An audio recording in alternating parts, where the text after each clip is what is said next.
Welcome back to Unbuttoned this week. I'm so excited for this week because we have our special guest, Taylor, here, which I'm going to let her take it away and tell you guys a little bit about her and what she does. But I feel like this episode is so relevant for all of us here at Coco, but I'm sure every single woman listening to this, because we're going to be talking hormone health.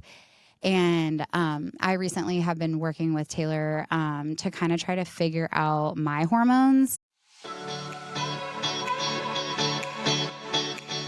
We talked the first time we met a lot about the fact that a lot of times with our PCPs, birth control is just the solve that they give you for any issue when it comes to your periods, to any anything relating to your menstrual cycle. It's oh, well, birth control would fix that. So she's going to kind of break that down for us. And I actually sent in a hair sample for her to kind of take a look at my levels of my hormones, and we got those results back. So she's going to talk me through those, which I'm a little scared. But I don't think they're too bad. No. Taylor was I was oh God, how bad are they? And she's we have some work to do. I'm I'm sure we do. I read that to these guys the other day and they were laughing. They're oh my gosh, I'm sure. So tell us a little bit about yourself and where you started and what you are doing now, because I know you kind of niched down on this particular topic. Yeah. Well, first of all, thanks so much for having me. Of I'm course. so excited to chat about all these things with you. Yes. My name's Taylor and I'm a registered dietitian, and I specifically work with women to have a safe and empowering transition off of birth control and get to the root of their hormone issues naturally. So Love that. I work with a lot of women who are suffering with hormonal acne and PMS, missing or painful periods, and they kind of just feel stuck taking birth control and there's no other option because like you said, a lot of doctors are just well, take the pill and just figure it out when you want to come off. And so a lot of women are now recognizing, hey, birth control actually doesn't solve the root cause of my issue. It's just masking it from how it works. And a lot of women want to come off of artificial hormones and or they want to get pregnant, have a baby, or, and then they're just terrified of coming off. And because of how birth control impacts our body, they oftentimes have a really horrible experience, which is how I got to where I am today. I originally worked in eating disorders for a really long period of time as a dietitian. Part of my background going even further was I was originally put on birth control at 18 years old after losing my period. Okay. And that was their solve for regulating it and bringing it back. Yep. And so, no deeper digging was done of well, why is your period missing? And really what was going on was I was under eating, over exercising, and I was myself struggling with an undiagnosed eating disorder. Right.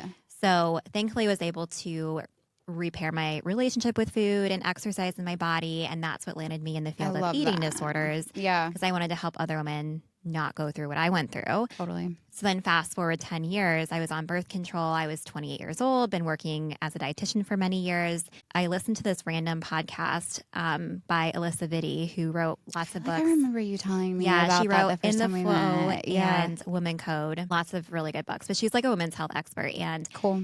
I listened to a podcast with her on there, and she was talking about all the negative side effects of birth control and how you're not actually getting a period on birth control. And my mind was blown. Yeah.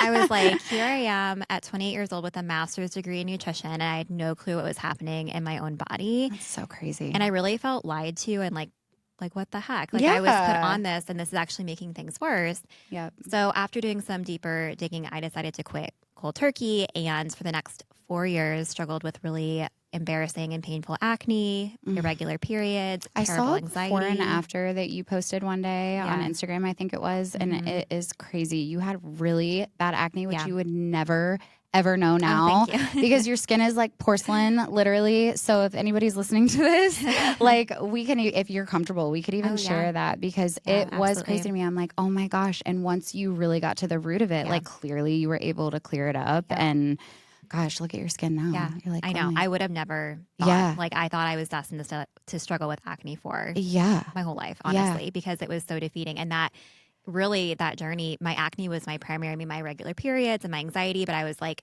you can't hide those. Or you can hide those. Yeah. Versus your acne, it like affects you mentally, emotionally, like your confidence, and it shows up on your face. And so I just went down this path of trying to figure out how to heal my acne, and my doctors and dermatologists were like, oh, we just got to go back on the pill. And I remember at one point leaving my dermatologist's office and I was in tears because I was so frustrated, and I was like, okay, I know that's not the answer, but I don't know what else to do. There has to be some other There has to be another way. So that's what opened my eyes to more functional nutrition and root cause healing, which is where, again, you're always asking why. Well, what's causing the acne? What's going on deeper? What's causing whatever symptom? And that's how I was able to really dive deeper and learn those things and clear my own skin and heal my hormones in the process, obviously. Yeah. And that's really what inspired me to open my own private practice, because I wanted to help other women. I saw this need of, there's really no other person out there that does this, but I know it's something that so many other women are looking for. Totally. I feel like I didn't even realize that nutritionists like you that specialize in this like existed, which in itself is like clearly a problem, you know, because we just are taught to rely on our OB and our PCP, which no shade at all whatsoever. But I do feel like they're just not as trained in like the getting to the root of the issue when it comes to what you're eating and those types of things. As you were talking, it also made me think of like my situation is I am done having babies, and I have like done enough, and I don't want to go on birth control again. You know, like you were saying, a lot of people are transitioning off birth control to try to get pregnant, or they just don't want to deal with it anymore. But like, I know myself and a lot of my friends are like, we're done with this. Like we've been through enough with having kids and the hormones and the birth control, the IUDs. Like, I don't want to do it anymore. I'm just so done with it.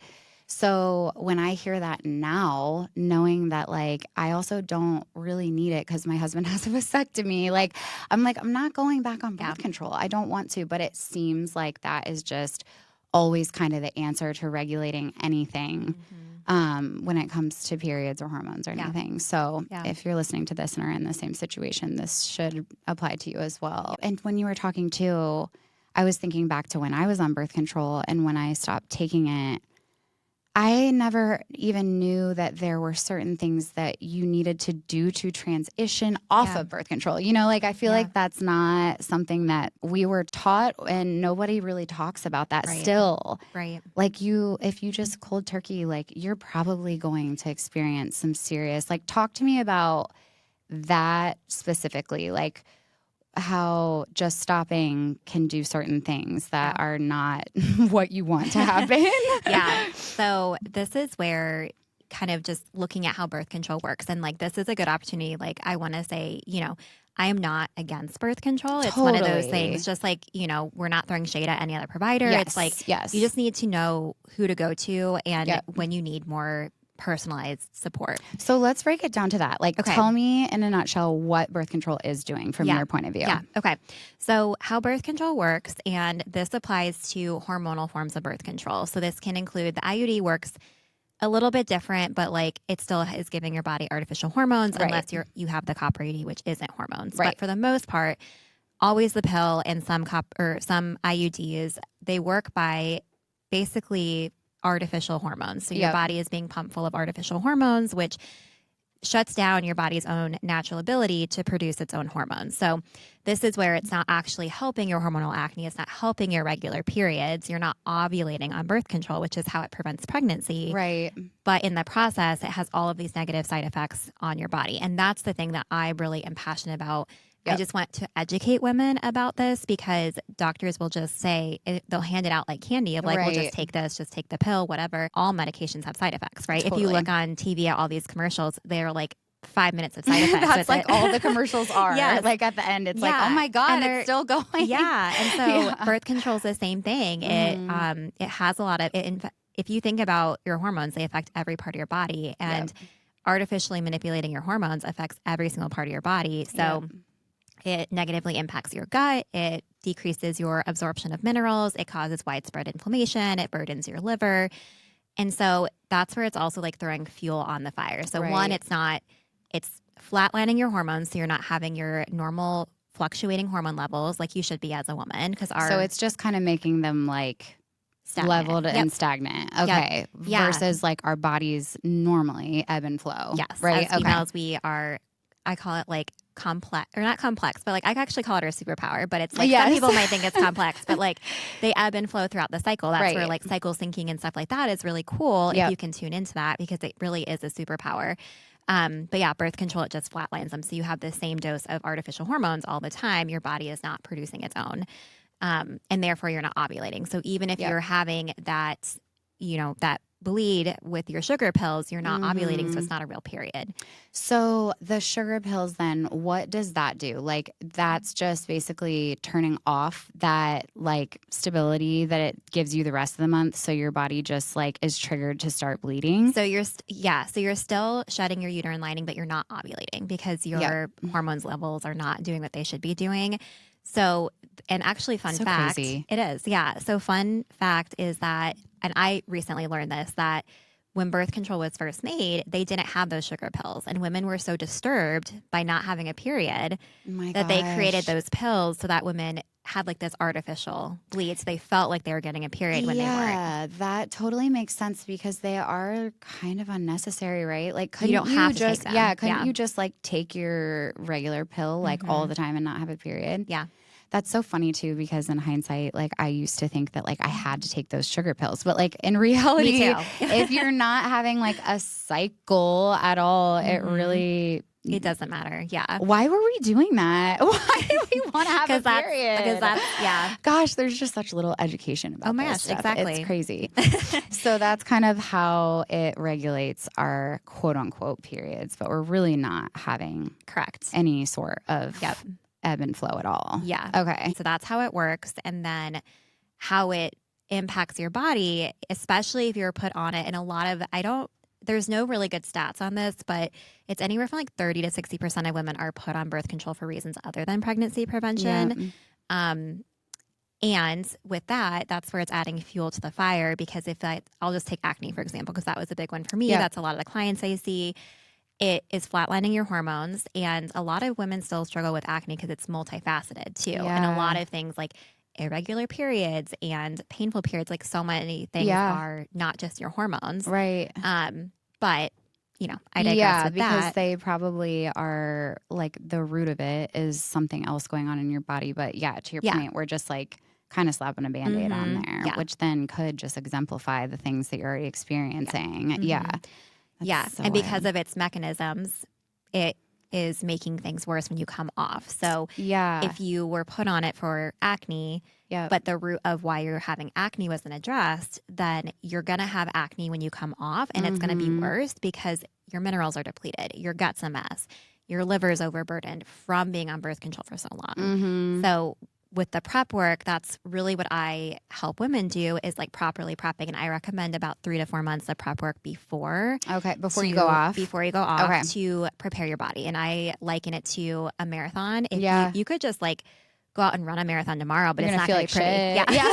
It's not going to be pretty. You're going to struggle, and you're probably never going to want to do that again. And you're going to be like, that was so awful. Interesting. So you're almost like preventatively like making that transition like ahead of time, less like jarring on your body. Yeah. It doesn't have to be a nightmare coming off birth control. That's the biggest thing. Like my experience, and most women's are horrible because they didn't do their proper prep ahead of time, and they've been on birth control for so long. So and no one knows that you're supposed to do that. Yeah. I had no idea that was obviously. Like part of it at all,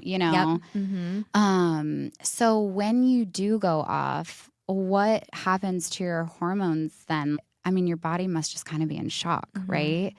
And how many months does it take for your natural like cycles to kind of regulate again? So typically it takes, I say, anywhere from like 3 to 6 months. Dang. Because your body has to, detoxify the birth control hormones, and then it has to really relearn how to work. Yeah. And that is, a lot of times women will stop birth control, and I thought I had this experience. I stopped and I was like, oh, I'm fine. Like everything's good. Cool. I dodged a bullet. Like amazing.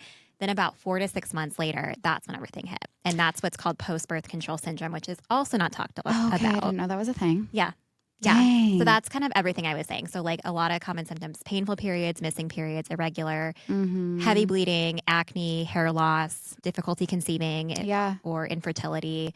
Which that makes sense too, that would be kind of the time frame, because isn't that what they say to like give your body before you'll probably get pregnant? Like, I mean, generally speaking, everyone's different, but it takes that long for your body to like get back. Yeah. That's so crazy. Yeah. So just so much lack of education, basically. Yeah. So tell me kind of a little bit about what that process of like prepping to come off of birth control looks like. Like, are you eating certain things? Are you taking supplements? Like, what are you recommending in that time frame? Yeah. In a nutshell, of course. In a nutshell, yes. So really, in a nutshell, what I'm doing, so I do functional testing on all of my clients because I am of the adage of like test versus guess, because I guessed for 4 years trying to figure out my post-birth control syndrome. It did not work, wasted tons of money, time, tears. Totally. And so I want women to have like data, and that's truly what healed my hormones in my skin. So I do a deep dive assessment with everyone who works with me, and that is 90 minutes. So that's much different than a 5-minute doctor's appointment. So I'm getting to, really all the facets of your life, because I take a multifaceted approach to holistically look at everything that's going on. Yeah. So then once we do that, then I order those customized labs, but then right away I can note things from the very beginning of like a lot of women I'm working with are under eating, whether it's intentional. Which we talked about, like that is totally me, and it's so unintentional, and I don't feel good.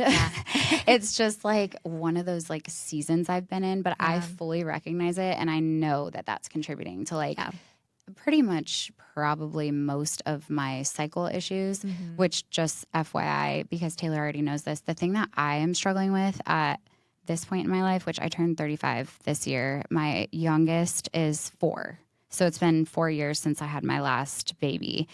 I spot for like a week before I actually start my period, quote unquote, like heavily bleeding. Sorry if any men are listening to this, but we can all relate. They should know this also. Yeah, Good but info. that has been the most frustrating thing for me. And my cycles are like long. So where like my period app is saying you start tomorrow, I'm almost always like a week late, which even though I do have a husband with a vasectomy, it's not really fun to be a week late every month, and like having similar symptoms to being pregnant, because a lot of them are the same as about to start your period. So it's like really frustrating. And I feel like shit for that entire week leading up, like completely depleted.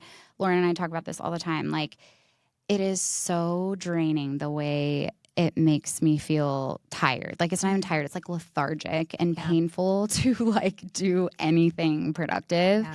So that's kind of what I had shared with Taylor as like what I'm dealing with right now. But it makes back to what you were saying, it makes so much sense that you are like doing these labs and stuff, because another thing that I have learned as I've gotten older is I feel like, even like with pediatricians, which again, no shade, but it's like, we are all so freaking different. Like even just body type wise, totally. like a 6'2" woman and a 5'2" woman are so different in a lot of ways, but like we're always just kind of like operating on this baseline. It's just like with the kids when they show you those like growth charts and the percentiles and stuff. It's like that doesn't really make any sense.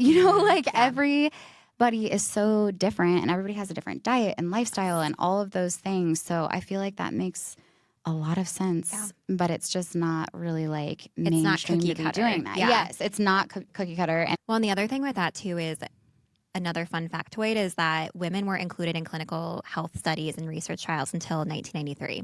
Seriously? Yeah. So they're all based on men? Most of the research we have is based on men or women on birth control, because women who are not on birth control, we have those cycles in our hormones like we were talking about. We're too complicated to study. Right. Because men are a 24-hour clock. We're like a 28 We to could 34. test one way 1 week and a completely different one another if we're having our regular cycles. Yeah. That is so interesting. So a lot of the health information, so like intermittent fasting or like keto or HIIT workouts and stuff, I'm not saying all of those are bad, but you really they're based on, they work well for men, but they don't work well for women because we're built so differently and our hormones are built so differently. Yeah. So a lot of the stuff that's pumped out with diet culture and just do this, don't do that, eat this, don't eat that.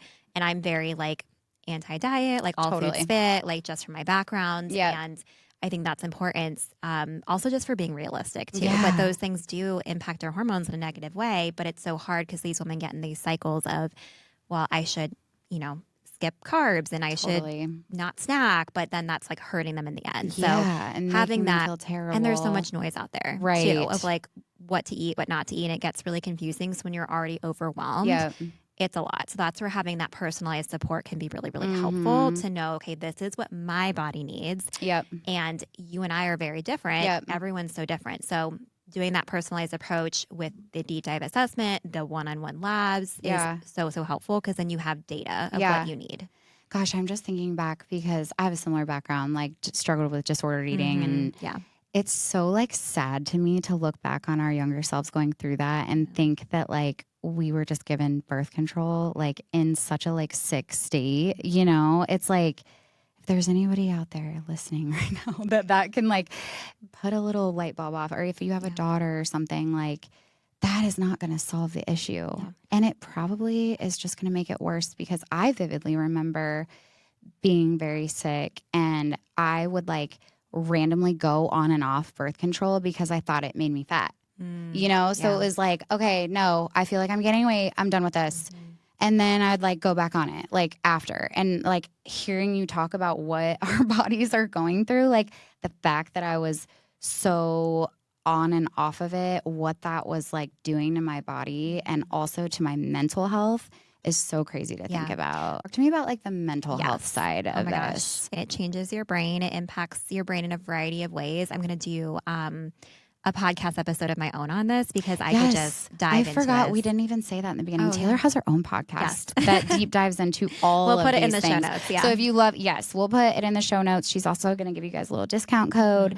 We'll put all that in there. But if you, I could like listen to this stuff all day. I feel like I'm just kind of in a season where I'm like finally realizing that I need to like do something about it. Well, you and I are the same. I'm 33. So it's like, I think we're kind of like in that age group where we're realizing everything we learned is like wrong.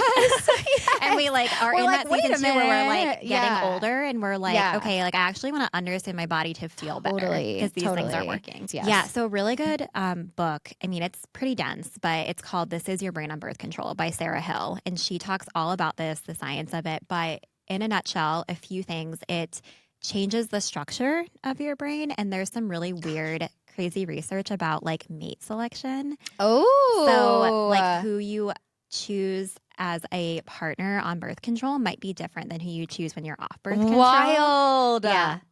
I know. But it kind of makes sense. Like, I mean, it totally makes sense. Like, it's literally altering your entire body. And who you're, it's like primitive, right? Because oh it's my God, that's so weird to think about that. I'm like, was I on birth control when I met Peter? No. I know. We got pregnant really fast. I know. No, I was on birth control when I met my fiance. And so then I was like listening, I was like, oh, I was like second guessing everything. So don't like second guess your relationships, but there's some really cool things with super impactful. Yes. Like, wow, that's crazy. It also decreases your stress response. It makes you so that you're less what's called stress resilient, where you can't, like basically you're just frazzled by like everything. And like part of that obviously has to do, part of that has to do with like, obviously, we're taking out factors of like how you live your life, like how you're fueling, sleep, all that. But if there's anything you can obviously do to help your mental state, there's research showing the link between like birth control and anxiety and depression is higher. You do have a bigger risk for anxiety, depression, and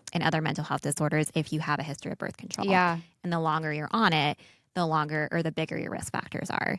Okay, yeah. That's so crazy. Yeah. So I think that's a big one for women too, because I do see a lot of women who they're like, I just like feel off on birth control. I felt so off. Like I don't feel like myself. So off. Yeah. And, but they are just kind of bopped around. I call it like birth control roulette, where they're just like bopped around to different types of birth control because they're sometimes like doctors even, I just started working with a woman and she was told birth control would help with her mood, but she's tried so many birth controls and it's like made things worse. And she's just, there's also, it goes back to like your gut is really impactful for your mood and it birth control negatively impacts your gut in a variety of ways. So it's just this cascade, I guess, of things. But yeah, and don't they say that like your mind and your gut are like so connected? Yep.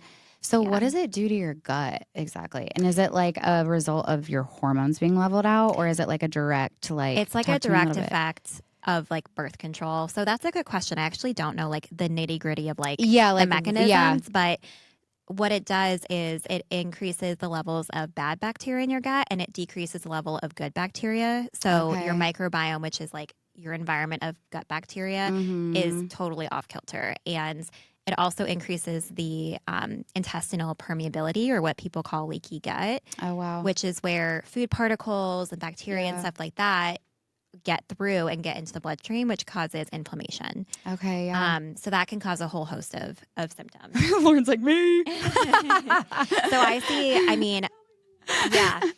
see a lot of women with gut issues. So like, would that be a case where if you are on birth control, you should be taking like a probiotic or something? Maybe, but you want to make sure you're like taking the right one. So that's where it's like the testing to figure out like what, because I a lot of times will see women concurrently who are, they're having hormone issues, but then they're also having gut stuff. I'd say like 99% of my clients have gut issues. They go hand in hand. And they go hand in hand. And so a lot of times it's not necessarily like overgrowth, but it's like low levels of good bacteria. And there's like, you could go down a rabbit hole with this. It's where it's so individualized. And there's so many like probiotics out there. That talk about overwhelming. Like that is so overwhelming. Yeah, and you don't want to like waste your money on they're not cheap. So that's where it's like, okay, let's like test to figure out exactly what's going on in your gut, because maybe you don't need a probiotic, but you have like this pathogen and you need to kill it. Like we need to do an antimicrobial protocol to like kill it off. But again, like when you get prescribed birth control, nobody tells you that like you should also be supplementing with X, Y, and Z thing, Okay, so Lauren was just asking, she had some testing done. That was probably like, 3 years ago? Yeah. Yeah.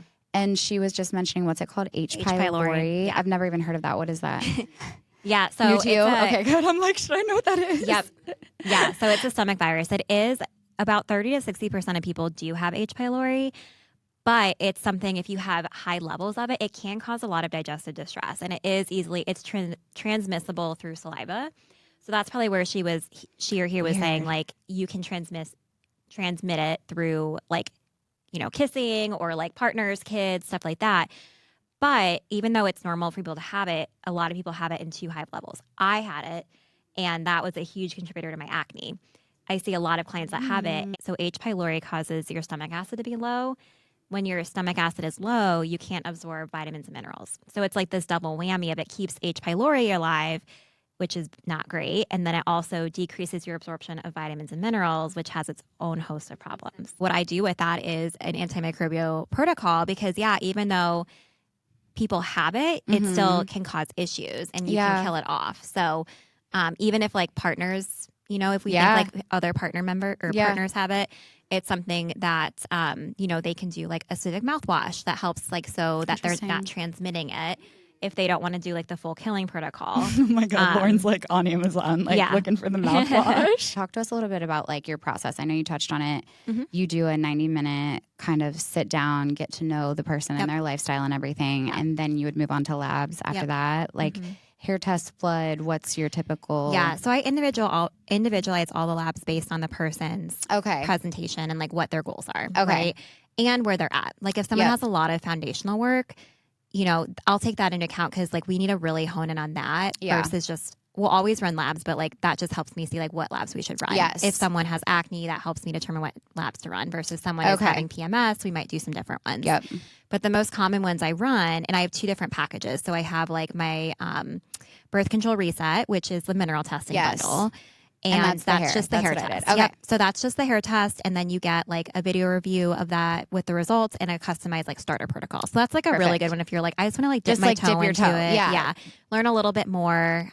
Or maybe if you're like got some financial boundaries, like that's a good one to start with. Okay. My VIP one-on-one coaching is where we do the 90-minute assessment and then we do a whole range of labs. So like the lab bank is $1,000. Dang. And they're labs that your primary care doctor is not going to run. So that's the thing. And I'm looking at labs from like a women's health, like what's optimal for women's health. Totally. Versus your doctor. This is why a lot of times you feel like shit, even though your labs are coming back normal, they're looking at what's optimal for men or what's normal, not even optimal for men and women. And they're oftentimes not flagging until it's a disease state. Dang. So I'm looking at a much more narrow range to figure out what's optimal for women's health. And I'm looking specifically at markers for your symptoms. So that's where it's like you have to have. Not? Like, why aren't they?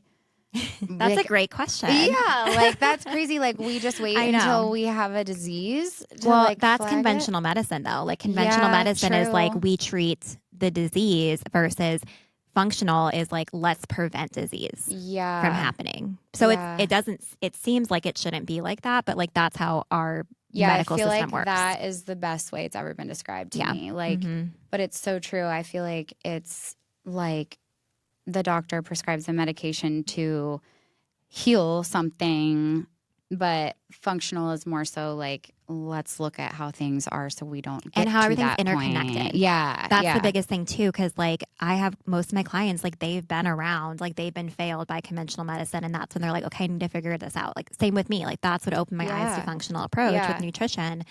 And it's like, they've seen like gastrointestinal doctors, they've seen like OBGYNs, they've seen PCPs, they've seen all these specialists and they're not getting answers because they're just looking at that one body system or that one symptom versus I'm looking at how everything connects because like we were talking about, like your gut connects to your hormones connect to your gut, your thyroid's in there, your minerals are in there, like they all play together.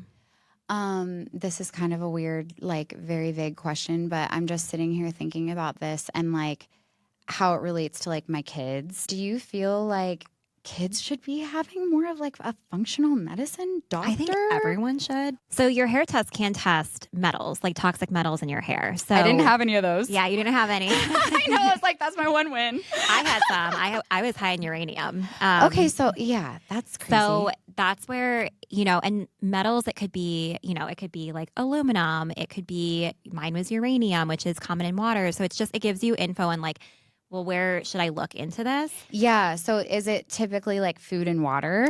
Typically it's like water and food. And then it could be like beauty products. So like aluminum. So like aluminum foil or cans or as I say this when you're drinking. I know. I'm a Diet Dr. Pepper here, which is the vein of what we're talking about. No, but you don't have high aluminum, so you're fine. Yeah, I'm good.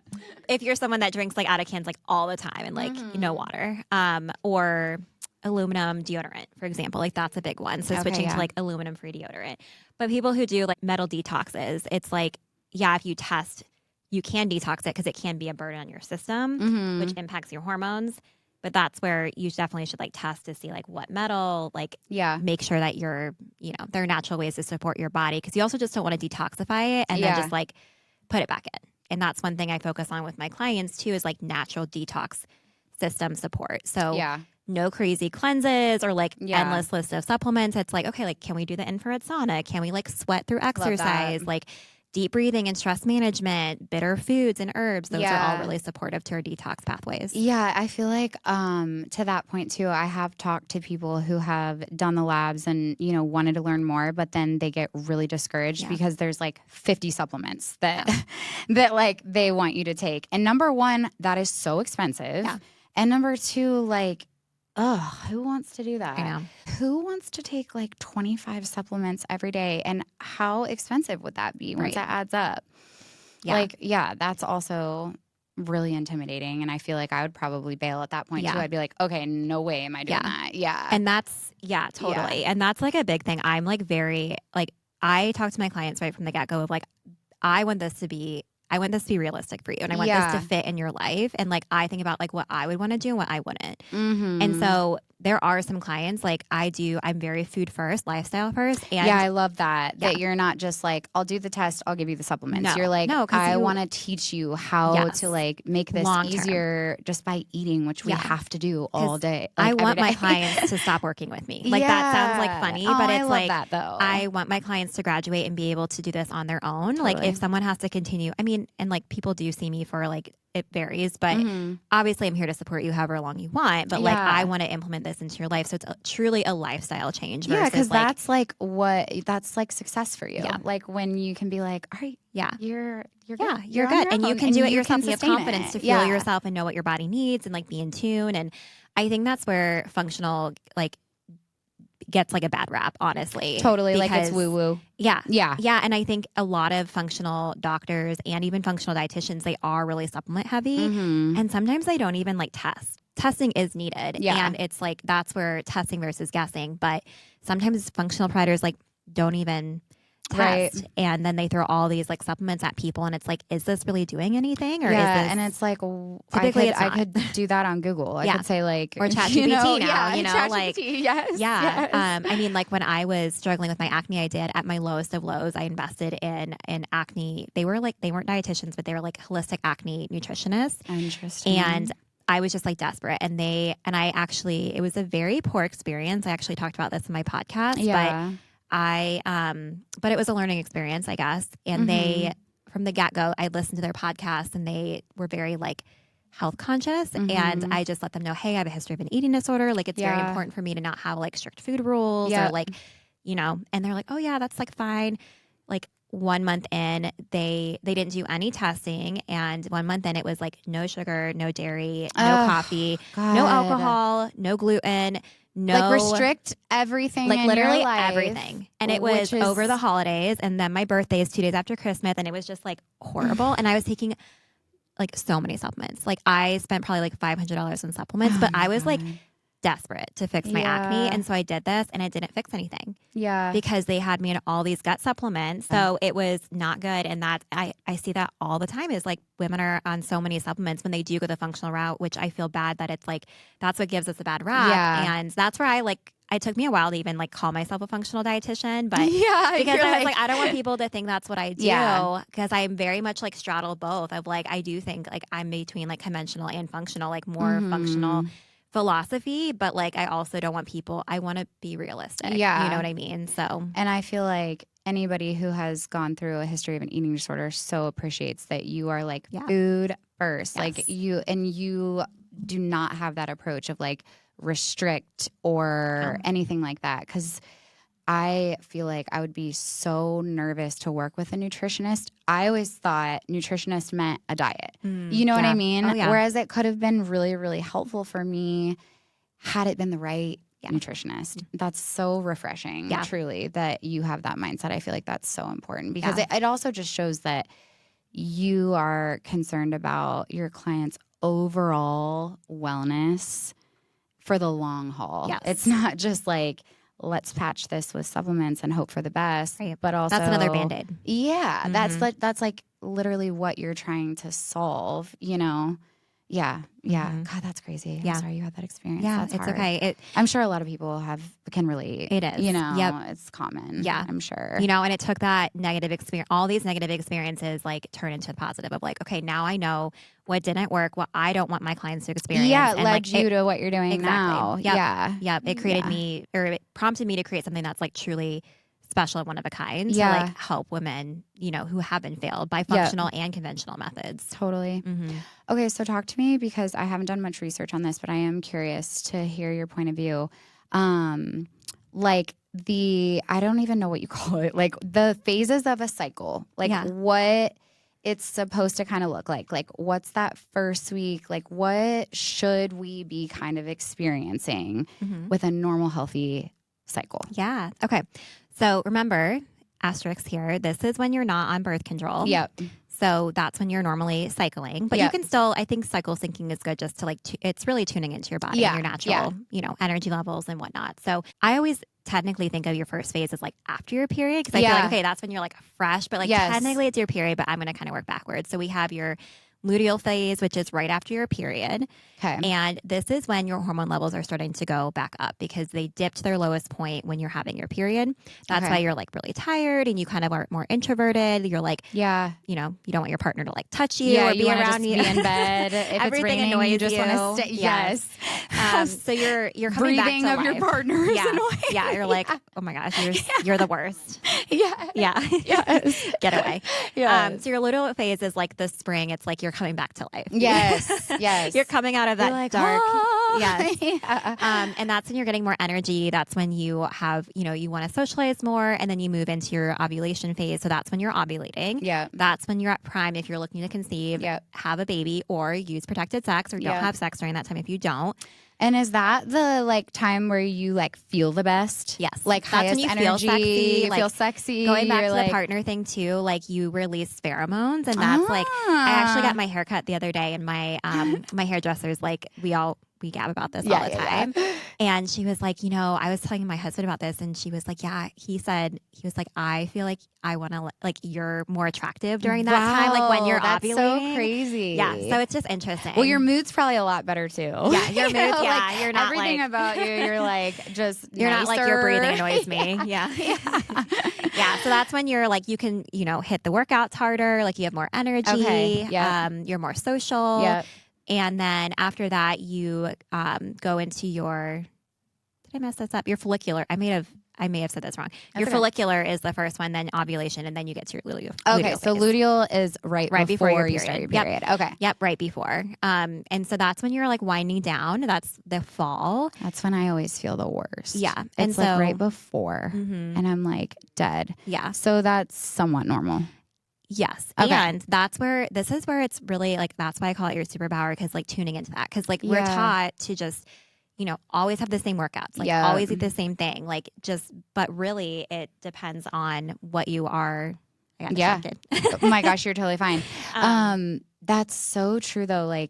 Just reflecting again, when I was younger, it was I got to work out for an hour every single day, and I got to sweat, and I got to do cardio and all these things. But we should listen, when we know we're in that phase, and just let our bodies do what they need to do. Because you'll feel so much better too. Yeah. And I think that's a big piece I work on with women too, is because we are so programmed to we live in a hustle culture, and you and I know as entrepreneurs too, it's super draining. And you're a mom on top of that, and there's so much to do. Yeah. And we just are type A, go people.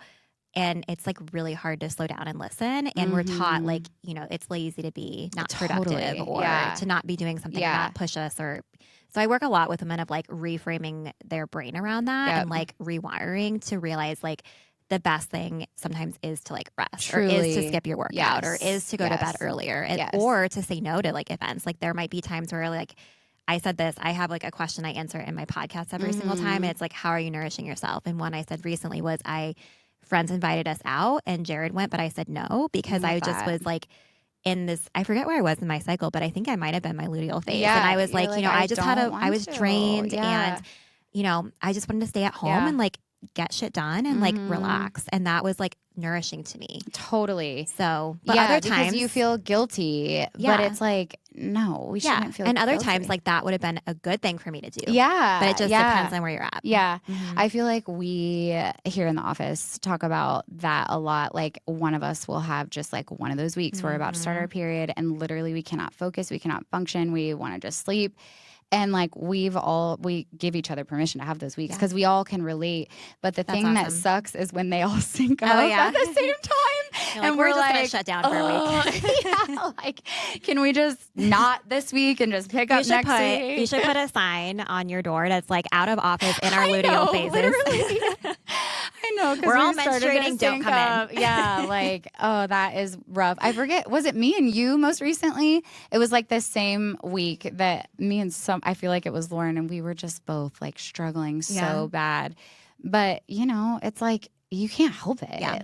Once you start to recognize that is what it is. And don't get down on yourself for that, because it is normal, and just recognizing that's okay. And where can you lean into rest? And I think the other thing too is the ladder to your luteal phase right before your period, and then your period, you need more calories. Yeah. And so that's another thing. Which is why you're starving. Which is why you're so hungry. And that's why a lot of women are oh my gosh, I'm craving chocolate and all this junk food. And it's but you're not, one, a lot of women are not eating enough. Yeah. Two, you need even more, 200 to 400 more calories, right? Around your cycle. So that's why you're hungrier. So it's eat more. But for a lot of people, especially with that disordered eating past, that's really hard. Yeah, for sure. So that's where having one-on-one support, or someone to kind of give you that plan for you and give you that permission, permission to do it, is helpful. Yeah, definitely. But for anyone listening out there, that's why you're hungry. So just eat more, fuel your body. It needs it. It's okay. It's working hard during that time. Yeah. So is the luteal phase like that's like the PMS phase? That's typically when people start to notice like, yeah, PMSing, and like that's when you might get some like breakouts, or it really depends though. But yeah, that's typically when you hear of like. Yeah, I feel like that's when I notice all the yucky things more so than even being on my period. Like, yeah, I same. feel almost like better once I start my period. Maybe it's kind of mental because I'm like, oh, finally. But I definitely feel like that it's like the week-ish before where I'm like breaking out. I'm so low energy. I'm so grumpy. I'm so unmotivated. Yeah. Like creativity is not there. Yeah. Like at all. No matter how hard I try to get inspired, I'm like, nope, I got nothing. I got nothing this week. Sorry. So Lauren is just asking about like getting older and how PMS is getting more intense. So what is that like? Is that a thing? I'm assuming the older we get, the worse it gets. I mean, I wouldn't necessarily think of it as like age, but it could also be like just if there are imbalances in your body that have been there for a long period of time, whether it's gut stuff or mineral stuff, or, you know, a big thing we didn't talk about, like, not to take us down another rabbit hole, but like copper. So copper is a essential mineral, but it really is linked to like painful periods, heavy periods if you have too much, or PMS, PMDD, because it's inflammatory if you have too much. So what is PMDD? Is that just like really, really, really intense PMS? Yeah. Okay. Basically. And how do you differentiate like PMDD from PMS? That's a good question. I think it's more of like it affects your life. Not that PMS doesn't, but like it's severe. Like really severe. Yeah. Yeah. Mm-hmm. So when you have a baby, is that kind of like afterwards, is it kind of like your body's going through almost a more intense version of like those hormones coming back up after a period, sort of? That's like so I will say like I'm not super specialized in like post-pregnancy. Yeah. So I can't speak so like curious. Intelligently to that, but I do know like your hormones are going through like a lot of fluctuations. Crazy change. When you're pregnant and when you're, when you're done. And then if you are breastfeeding, like there's other layers to that. So, that too, because that. I mean, like postpartum depression is like a huge thing. And I think more people are talking about it, Thank which goodness. is good. Yeah. But there's, I mean, a lot that goes on with that. And there are lots of things you can do with a functional approach to help your mood. I feel like the first time I realized how crazy our hormones can fluctuate was, I can't remember which kid it was, but after having him, I literally had like the shakes so bad, and everyone was like, "You're so cold." And I'm like, "No, I'm not cold." And the nurse was like, "No, it's hormones." And I was just like, "Damn, did you have that?" Yeah, it was like a shivering, like freezing, uncontrollable, but like not cold. And I was just like, holy shit. I wonder if it's like adrenaline. Yes, like you literally just too. like pushed a human out of you. Yes. Like, yeah. Probably a combination of all the things, because it's like your body's just like, what just happened? You know, it's like a trauma response or something. Our bodies are amazing. Yeah. Yeah. I haven't had kids, so I have not experienced that, but that's good to know if I do in the future. Yes, like that's normal. Yes. That's a whole other learning experience that I haven't been through yet. Yeah. I mean, just it's crazy how much our hormones really do impact us. And that was the first time that I was like, all right, I get it now. You know, like my body this is a big deal. Is going through a lot. Okay, so should we look at let's do it. My results? Okay, so I had to send in a chunk of hair. Okay. Yeah. And let's talk about what that is. Because you said this. So one of the tests, so we talked about kind of two different ways to work with me. And like one of them that you did was I call it birth control reset, or like mineral testing. Okay.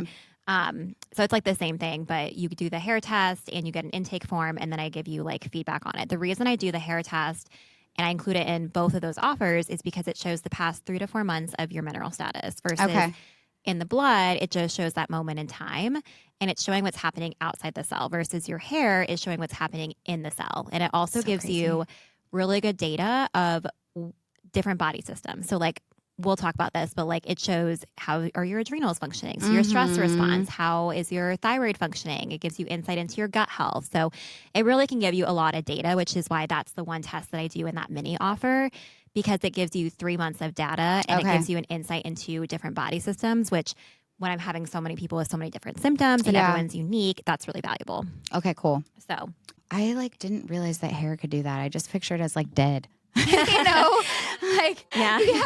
Well, and so you're getting it from when you take the hair test, which you get like instructions, but you're taking it from as close to the scalp as you can. Yes. So you're not taking like the longest dead parts. Yeah. Right. Which, by the way, don't pull your individual hairs. Is that what you're going to say? No, I was going to say the first time I didn't send enough hair. Yeah. The second time, my hair's floating around in the USPS like freaking truck somewhere, God knows where. It was lost. So then finally, actually, it was my last really bad period, and I was like dying. And I was like, Lauren, will you please cut my hair out? I really gotta like do this. Yeah. So she cut the hair out for me, but it was pretty fast. Yeah.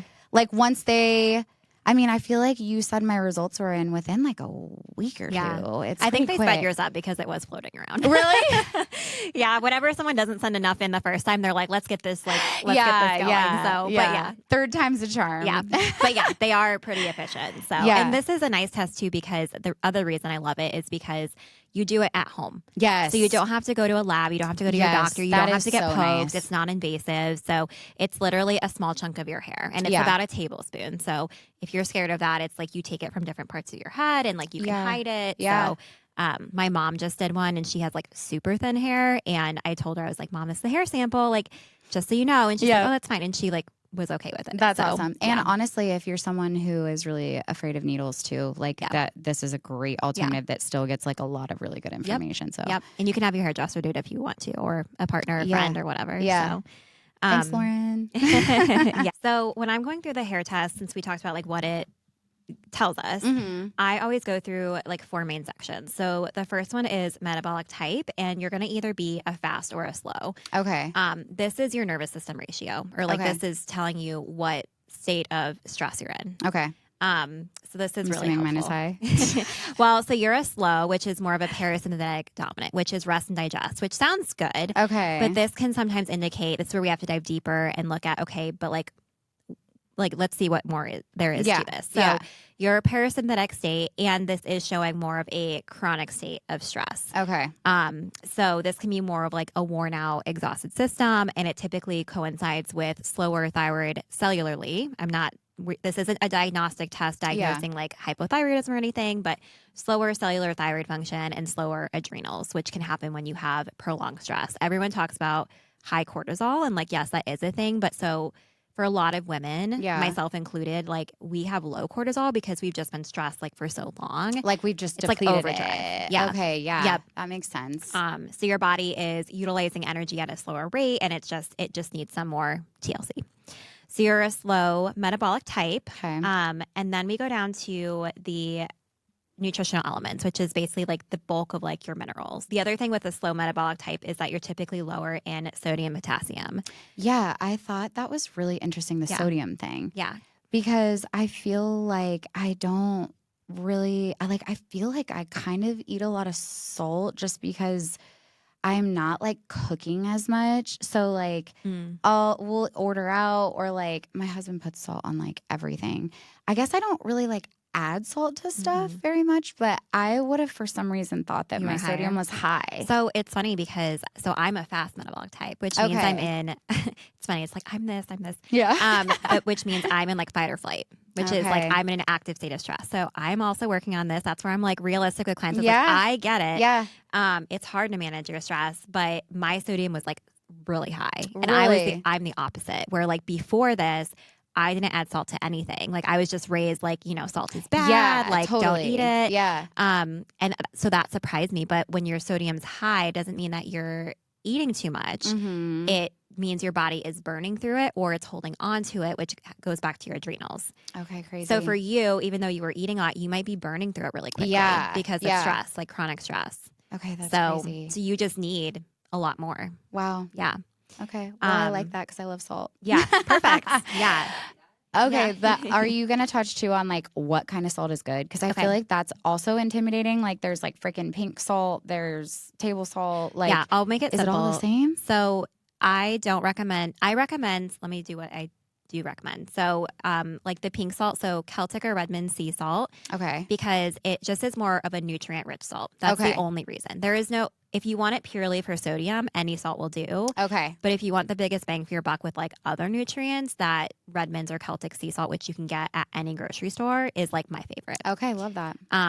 Iodized table salt I don't recommend because it's very processed. It's very nutrient devoid, and iodine is necessary, but it's just not even giving you that much iodine. So I just like to go with those. The pink salt option. Noted. But for sodium, it's all the same. So if you're like in a pinch or you're traveling or whatever, like any salt is fine. Okay. So really focusing on adding salts to foods and, you know, pickles, kimchi, like those salty foods, sauerkraut are really good.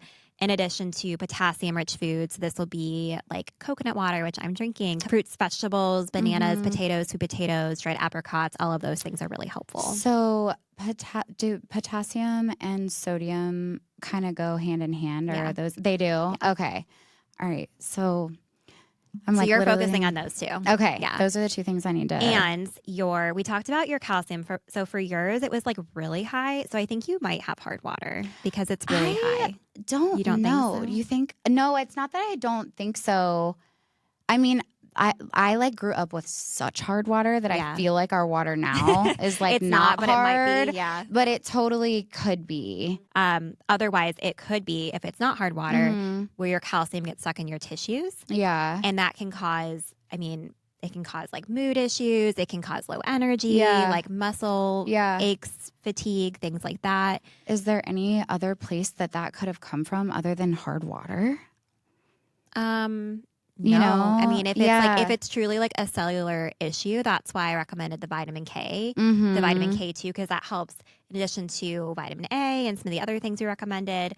It helps get the calcium out of the tissues and into the cells so it can like do its job. So that's where it's like if it is really high, that could be contributing to a lot of your symptoms too, especially the fatigue and like some of the mood stuff. But otherwise, it could be hard water.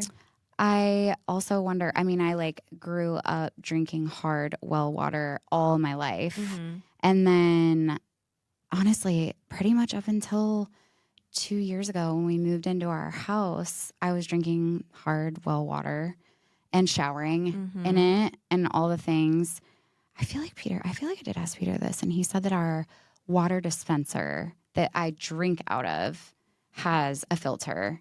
So it wouldn't be, even if like our water is hard, it's at least. So it's what you're showering in though. Yeah, that's what I was just gonna say. Could it be like my shower and like what I'm washing my face with and brushing my teeth with? So like we have a water softener too. So like I didn't the first time, but like, and I give instructions for this, but like you would want to like use a apple cider or like a vinegar rinse to like get that out of your hair or like wash, which is really inconvenient. Yeah. But for the most accurate results, because that could have also impacted my skin because we have a softener, so the salt. But interesting. Yeah. So lots of different components, but still, regardless, like that's something, if it's not hard water, like that would. I don't need any more calcium. Yeah. Right?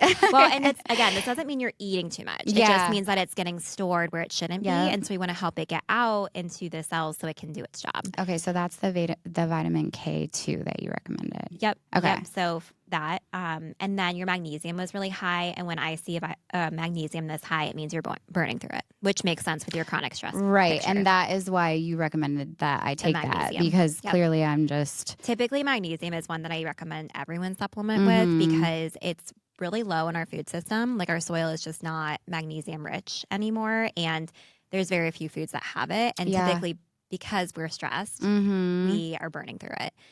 So that's one that I typically recommend almost everyone take. Okay, yeah. Yeah. And I actually think I remember, which I know you don't specialize in pregnancy, but I'm pretty sure like pregnancy depletes your magnesium like crazy. Yep. So I do remember taking it. This is a good test. I will say this is a good test to take before, during, or after pregnancy. That's where it's like your goals, right? Like if you're looking for fertility or like postpartum, right? But if it's specific symptoms like fatigue or hair loss or whatever, I can definitely help with that. And I do put something on my intake form of like, are you pregnant or nursing? So that way I can give you specific supplements that are, they don't conflict with that. My point is with that, you're basically providing life to a human and you're growing it. So you're going to be very depleted afterward. Yes. This is a great test to do afterward just to kind of know like, here's what I need to obese focus and stuff, they're just going to on. throw a multivitamin at you. And like that's probably not going to give you everything you need. Yeah. I mean, they pretty much just say, keep taking your prenatal, but like, that's obviously not doing everything that it needs to be doing. Yep. Okay. So magnesium, I need to really up. Yes. Yeah. Yep. So, and then adding that to your mineral mocktails. So I'm a big fan of a good way to get minerals is like obviously through food sources, but also mineral mocktails. Okay. So like the combo I'm drinking is coconut water, some of that salt, Yeah. I said, lime, and I do some like trace mineral drops in it. And then I put collagen in it. That's really good. Yeah. Okay. So your body will still absorb these things even if it's not in food. Yep. Like if you're drinking it. Because it's still a food source, you True. know? Okay. Yeah. Now, does it matter? Like take magnesium, for example. I feel like people say different things about like the gummies versus like the powder. Like, is there a big difference there that so you're going to digest to it the same way? It's just a matter of there's different types of magnesium. Okay. So like the one I think I recommended for you is magnesium malate. It's like the best overall form of magnesium. Okay. And I did a powder because going back to like pills and stuff, like I didn't recommend a lot of supplements for you, but I think there were like 3. Yeah. Yeah. Again, so going back to like, I'm not a big supplement pusher, like unless it's like absolutely necessary. Yeah. But like powder is nice because you can just like mix it. If I'm asking you to do mineral mocktails, like might as well just mix a powder and that you can't taste, you know, versus another pill. So that one is no taste. Yep. Okay. I have it in here. I like that. Yeah. Because sometimes I'm like, yeah, I add the magnesium powder and then I add like unflavored collagen to mine just for some extra protein. So does magnesium make you sleepy? Glycinate is the one that's more of like relaxing. It can calm you at sleep, but it's not gonna like it's not a sleeping pill. Yeah, like, so, you're not gonna drink it during the day and be like tired. So honestly, like people like us, we probably could use it during the day to like just like calm the F down, you know? Could be a good thing. Yeah. So and magnesium it's helpful if you have PMS symptoms to have a little bit more during your luteal and your menstrual cycle. Okay, good to know. So, because that's like your body is burning through it more. So that can help with some of those symptoms, especially cramping. Okay. So that's one. You did not have any toxic metals, which is good. And then we go to my favorite part, which is significant ratios. So this is where I can get really good information about different body systems. Okay. Because each ratio goes to a different like system in your body, which is cool. So the first one is your calcium and phosphorus. That one was really high. When that one's high, that means you're in that parasympathetic state. Yeah. So really focusing on like stress management, which again, stress management isn't just like, you can't just completely reduce stress, but it's also like thinking about how can you say no to things or like where do you need to set boundaries? How can you rest more? And it also is physical too. So I think a lot of times people just think of like mental health with stress, which like, yes, but making sure you're nourishing yourself, you're eating throughout the day, you're sleeping. You're not overworking out. Yes, like, you're not exercising excessively. Yeah. So your sodium, potassium is technically within optimal, but it's nearing low, which is like exhaustion. Okay. So this is where really focusing on sodium, potassium will be helpful for you to like prevent you from getting there, as well as stress management. I ate a banana for breakfast. There you go. That's potassium. There you go. I was like literally grabbed it. I'm like, I need this. Well, and that's also the cool thing, like just as a side note, because of my background working with eating disorders and like this is cool information too of like it gives you, it just really hits home of like I need to fuel myself and here's the foods that I can nourish myself with. Like that's why my business is called, I don't know if we said this yet, but Nourished by Taylor, because I'm so big on like nourishment versus like restriction or like diets. And so this is really cool because you're like, okay, like I can eat a banana and I'm like doing something good for myself. And I remember like at one point in my life, I like heard that bananas were high in sugar and I like avoided them, you know, but it's like so nice to be at a point where I'm like, oh, I'm doing something good for myself. Yeah, I'm low in potassium. I need this banana. Yeah. And then the next one is calcium and potassium. This is your thyroid ratio. So this one is also really high. So this is showing more of a picture of slower cellular thyroid function. So really focusing on potassium is going to be very helpful for that. Okay, cool. Then your sodium and magnesium, that's your adrenal ratio. So when that's low, it's showing more like sluggish adrenals. Makes sense. So the same thing. Focusing on salt, stress management, nutrition is going to be important with that. Yeah. And those are your ratios. That's awesome. Yeah. So you kind of feel like, and correct me if I'm wrong, like all of this in a nutshell tells you that I need to eat more. Need to eat more and manage stress. Yeah. Yep. Yeah. And honestly, I feel like if I eat more, my body's stress will also probably go down a little bit. Yeah. So, which I feel like I kind of knew, you know, but it's like so nice to like know like, okay, that is what I need to prioritize, you know, like I need to get better about meal prepping, which I did really good in January, but everybody does in January because it's just, but I really did feel so freaking good in January. I also wasn't drinking at all. So that played into it, but like I was making my meals, I was cooking, and like I really did feel like a different human. And I think I had a regular period, like a not so bad period that month, which again, it all makes sense. Yeah. You know? So you don't need birth control. You just need to eat to more. bring it all back. Yeah. Yes. Like there are alternatives. If you don't want to take it, if you want to get off of it, if you feel like that's the only answer you're getting. Okay, I have one more question that it just popped back in my mind when you were saying copper. You said it's essential, but it can be like related to heavy bleeding and stuff. Why do we have a copper IUD then? How does that work? Because it's not, that's where you just have to know your levels, right? So this is where like the individualization, because I have the copper AD and it's fine for me. Okay. Yeah. And I've heard some people have like a horrible experience, but is it because they were probably high in copper? Yeah. And the thing is so like getting really sciencey here, but bear with me. So copper and estrogen, which is a sex hormone, they are like, they're buds. So when estrogen goes up, copper goes up. That causes inflammation. That's why a lot of those higher estrogen symptoms like PMS, heavy painful periods, like things like that, especially like right before your period, can happen. Yeah. And which is crazy because a lot of times that's why people are put on birth control to help. But it's, again, fuels the fire. Yeah. And so that's something where some people, they're like, oh, I want to get off of, you know, hormones, but I like don't want to get pregnant. Right. And so they decide to do the copper AD. Yeah. If their copper is already high because they were taking artificial estrogen for so long, that might be a recipe for disaster. Yeah. So that's where, you know, for some people it's fine. Like for me, I have not had issues on it, but when my time is up, I'm going to get off of it. Yeah. Just with everything I knew. But like back when I was in my baby stages of learning, I was like, I don't want to get pregnant. And I don't know anything about my body to do a fertility awareness method or anything. I didn't even know that was a thing. Yeah. But yeah, so that's why it's really important to like tailor it. And that's copper is one of the labs that I look at in the hair and also in the blood to get the whole picture, because there's like free and like, you know, bioavailable copper.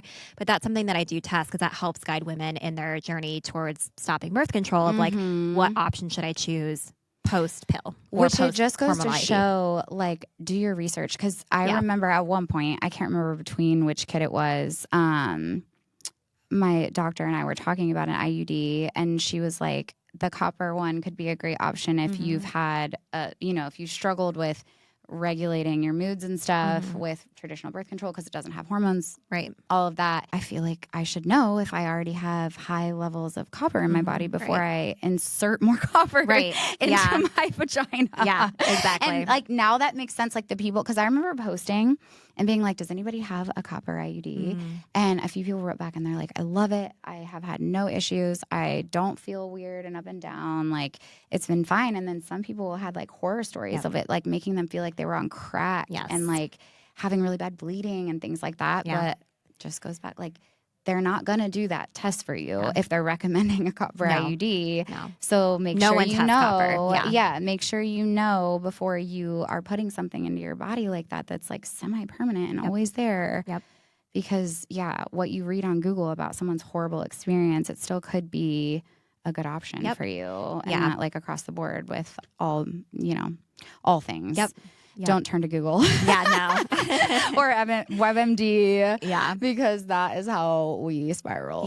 And that's where it really is for this type of thing. Like getting the testing, that individualized approach. Like if you're serious about like healing your hormones and like feeling good. Yeah, because what you research out there is not ever going to be individualized to you. Exactly. Yep. And people only ever want to talk about the negative things too. I feel like that is something that is so important to like recognize. My older sister just got a cochlear implant because she lost her hearing in one of her ears.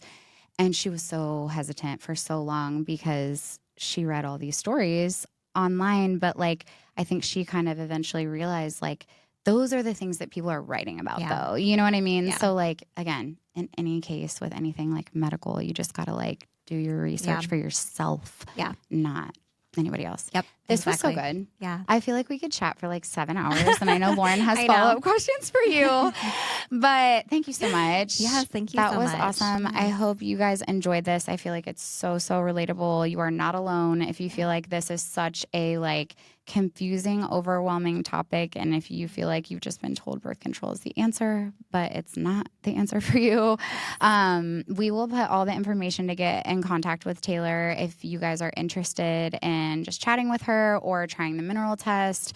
I really enjoyed that. And like, it gave me some peace of mind, I think, that like, there's not some other really glaring issue as well. You know, like when you're having these kind of irregular things happening, it's like, is there something like, you know, like way off or way high or something? If there's something in your water or whatever.